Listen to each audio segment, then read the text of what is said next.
Hi, today I'm going to show you 10 reasons why homosexual marriage is harmful and must be opposed.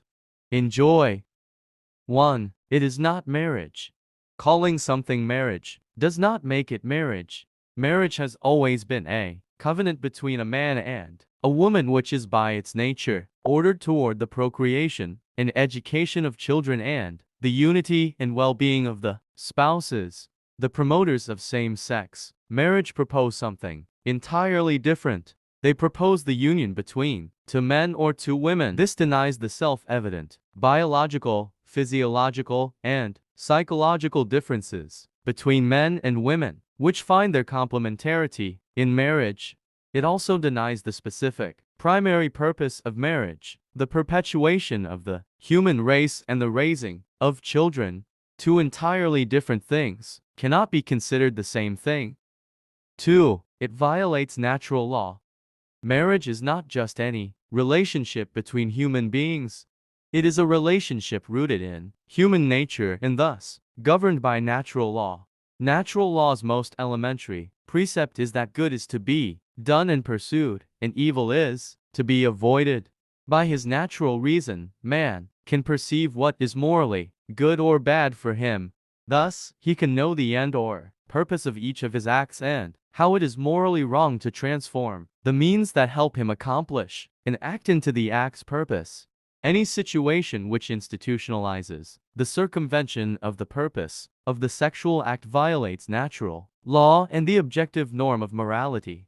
Being rooted in human nature, natural law is universal and immutable. It applies to the entire human race equally. It commands and forbids consistently everywhere and always.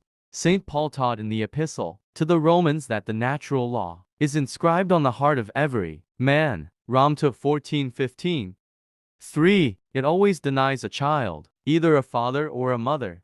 It is in the child's best interests that he be raised under the influence of his natural father and mother. This rule is confirmed by the evident difficulties faced by the many children who are orphans or are raised by a single parent, a relative, or a foster parent. The unfortunate situation of these children will be the norm for all children of a same-sex marriage. A child of a same-sex marriage will always be deprived of either his natural mother or father. He will necessarily be raised by one party who has no blood relationship with him. He will always be deprived of either a mother or a father role model.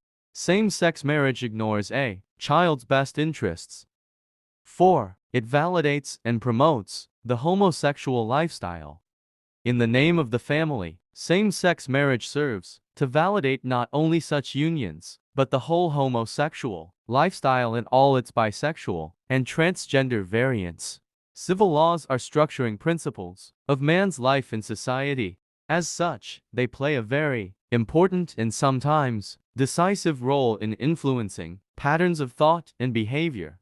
They externally shape the life of society, but also profoundly modify everyone's perception and evaluation of forms of behavior. Legal recognition of same-sex marriage would necessarily obscure certain basic moral values, devalue traditional marriage, and weaken public morality. 5. It turns a moral wrong into a civil right. Homosexual activists argue that same-sex marriage is a civil rights issue similar to the struggle for racial equality in the 1960s. This is false. First of all, sexual behavior and race are essentially different realities. A man and a woman wanting to marry may be different in their characteristics. One may be black, the other white, one rich, the other poor, or one tall, the other short. None of these differences are insurmountable obstacles to marriage. The two individuals are still man and woman, and thus the requirements of nature are respected. Same-sex marriage opposes nature. Two individuals of the same sex, regardless of their race, wealth, stature, erudition, or fame, will never be able to marry because of an insurmountable biological impossibility. Secondly, inherited and unchangeable racial traits cannot be compared with non-genetic and changeable behavior. There is simply no analogy between the interracial marriage of a man and a woman, and the marriage between two individuals of the same sex. Alright, that's part 1. Part 2 will be coming soon. Till next time, stay with Anti-Furry LGBTQ+.